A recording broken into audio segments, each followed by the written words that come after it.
Hi, I'm Elizabeth. Our family has always been tightly knit, brimming with love and laughter. James, my husband, has been my steadfast support since our college days, and together we've raised our daughter Emma, a bright and inquisitive 8-year-old who is the light of our lives. Her endless questions and playful adventures never cease to amaze us. We've embraced a parenting style that nurtures curiosity and learning through experience, which is why Emma's spirited nature brings us such joy. It's not uncommon to find her rummaging through old boxes or exploring the backyard, her imagination soaring as high as the sky.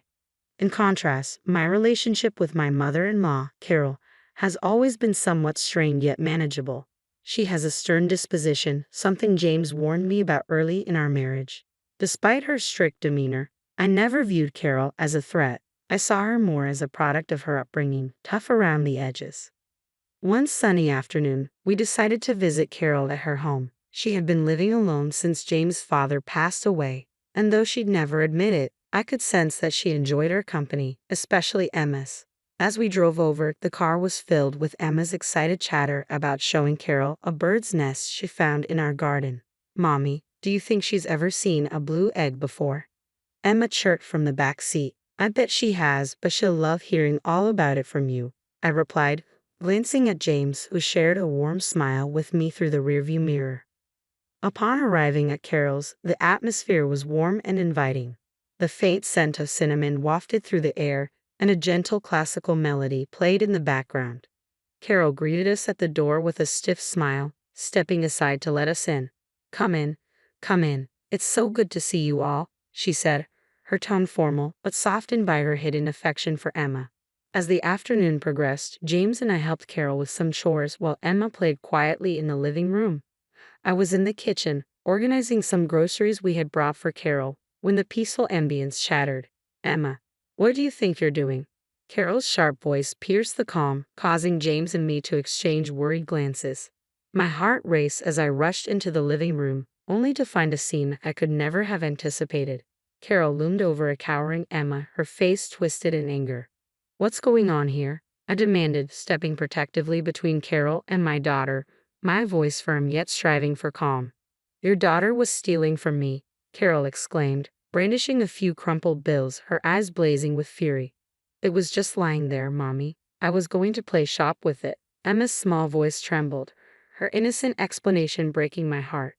"Carol, she's just a child. She didn't understand." I tried to reason, but Carol remained unyielding, her expression one of betrayal and rage. After pulling Emma away from the distressing scene, I didn't waste a moment. Her cries subsided to soft whimpers, her small body clinging to me as if I were her only safe haven. James, his face a mask of confusion and anger, silently followed us out, the door closing behind us with a finality that echoed the sinking feeling in my gut. The drive to the hospital was fraught with tension and silence, broken only by Emma's soft sniffling from the back seat. I kept glancing at her through the rearview mirror, noting her pale face and red-rimmed eyes. At the hospital, the reality of the situation began to settle in. Doctors examined Emma and confirmed that while she had no broken bones, the bruises and emotional trauma were significant. As I sat in the stark white of the hospital room, watching nurses gently tend to Emma, I felt a tumult of fury and helplessness. How could Carol, a woman I had respected, if cautiously, react so violently to a child's innocent mistake? The question churned in my mind, growing heavier with each passing moment. Once Emma was settled and resting, James and I stepped into the hallway. The look on his face told me James looked at me, his face mirroring my own turmoil, shock, pain, and a deep, conflicted sadness. "Elizabeth, I don't even know what to say. I've never seen my mother act like that. We have to do something, James. We can't just let this go." My voice trembled, but I forced it to stay steady. She hurt Emma. She could have caused serious harm over something so trivial. James ran a hand through his hair, a gesture of frustration and despair. "I know, you're right. Whatever you think is best, I'll support you." What are you considering?" I took a deep breath, the weight of the decision pressing down on me. "I'm going to file a police report. This isn't just about today, it's about Emma's safety in the future. Your mother crossed the line." James' face hardened, his jaw set with a grim resolve.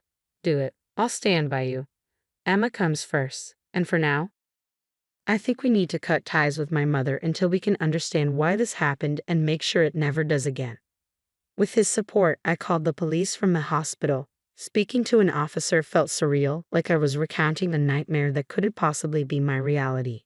But the officer's calm, steady responses provided a small comfort. They took my report seriously and assured us that they would follow up. Returning to Emma's side, I held her hand, silently promising to protect her from any future harm. As she slept, her face still streaked with dried tears, my resolve solidified. No matter the fallout, protecting my daughter was my most important duty. Carol's behavior had exposed a dangerous side, and severing ties, no matter how painful for James, was the only way forward. When we left the hospital that night, everything felt changed. What was once a tentative truce with Carol had transformed into a decisive break, one made for Emma's sake and for the sake of our family. In the days that followed, we were swept into a whirlwind of legal consultations and emotional upheaval. James and I were firm in our decision. Carol had to face the consequences of her actions. We sought advice from a family lawyer determined to obtain a restraining order to keep Carol away from Emma. The process was grueling, filled with endless paperwork and the emotional toll of retelling the incident again and again. Yet Emma's recovery remained our top priority. Her usual bright spark seemed dimmed, her laughter quieter. We arranged for her to see a child psychologist to help her process the trauma. The first few sessions were difficult. Emma was withdrawn, reluctant to talk about what had happened. But gradually, she opened up, using drawings and dolls to express her feelings, a technique her therapist suggested to gently guide her through the trauma. James and I also sought counseling, learning how to support Emma and work through our own guilt and anger. Through these sessions, we found a deeper appreciation for our bond. No matter how strained things became, we faced everything together as a united front for Emma. The community's reaction was unexpectedly supportive. Friends and neighbors offered kind words, delivered meals, and even organized playdates to help Emma feel surrounded by love. Their encouragement reassured us that we had made the right decision. Conversely, Carol faced a different kind of response. News of her actions spread quickly, shocking those who had known her for years. Some tried to reach out, hoping there was a misunderstanding. But many distanced themselves, unwilling to associate with someone capable of such harm to a child. This social isolation seemed to impact Carol deeply, a painful consequence, yet, in our eyes, a justified one.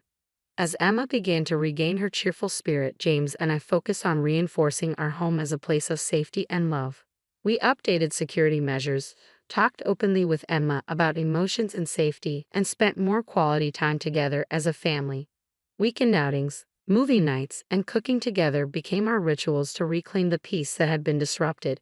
Despite the ongoing challenges, through every action, every protective measure we took, both legally and emotionally, the fabric of our family mended. Emma slowly found her sense of safety again, and laughter began to echo through our home once more. One sunny afternoon, as James and I watched her playing in the backyard, her giggles carried on the breeze. We exchanged a look of profound relief and gratitude. Our little girl was coming back to us, her resilience shining through like a testament to the strength of our family in the face of hardship. Our home, once just a place to live, had become a true sanctuary. James and I grew even more vigilant, not out of fear, but from a renewed commitment to nurture and protect the peace we had fought so hard to restore. It became our mission to ensure Emma felt not just safe, but deeply loved and valued. We decorated her room with bright paintings she chose herself, and her space became a gathering place for friends, filling the house with joyful noise and youthful energy. On a sunny Saturday, during our weekly family picnic at the park, I watched Emma chase butterflies with a friend. Her laughter, pure and unrestrained, was a sound I'd missed dearly during those dark months. James caught my eye from where he was setting up a frisbee game, his smile reflecting the blue of the sky and echoing my own feelings of contentment and relief. Just then, Emma ran up to us, her cheeks flushed with excitement. "Look, Mommy, look what I found," she exclaimed, holding up a small, oddly shaped rock. Her curiosity had returned, and each discovery was a treasure. "It looks like it's from the moon," I said, embracing her enthusiasm, thrilled to see her spirit so bright again. As the day came to an end and we packed up to leave, Emma hugged me tightly, whispering, "I love you, Mommy. I'm happy." Those simple words filled me with an overwhelming sense of accomplishment. On the drive home, the trees blurring past the window, I reflected on everything we'd been through. Standing up against harm, advocating for Emma and protecting our family hadn't just changed our immediate circumstances, it had set a standard for how we would face any future adversity. The resilience we had developed, the unity we had forged, it was all a testament to the power of standing firm in one's convictions, safeguarding one's family from harm, ensuring they feel loved and secure. This was the most vital role we could play. As Emma dozed off in the back seat, her face peaceful and serene, I felt a surge of determination. No challenge was too great, no obstacle too daunting as long as we faced it together. Our journey through darkness had led us back to light, and I was ready, more than ever, to keep that light shining bright for Emma and for all of us.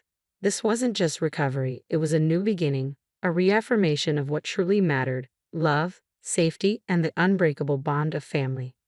What would you have done in a situation where a family member reacted so harshly to a child's innocent mistake? Would you have taken the same steps as Elizabeth and James, or would you have approached it differently? Share your thoughts and experiences in the comments below. And if you enjoyed this story, don't forget to like the video and subscribe for more heartfelt stories like this one. Your engagement helps us keep bringing these stories to you.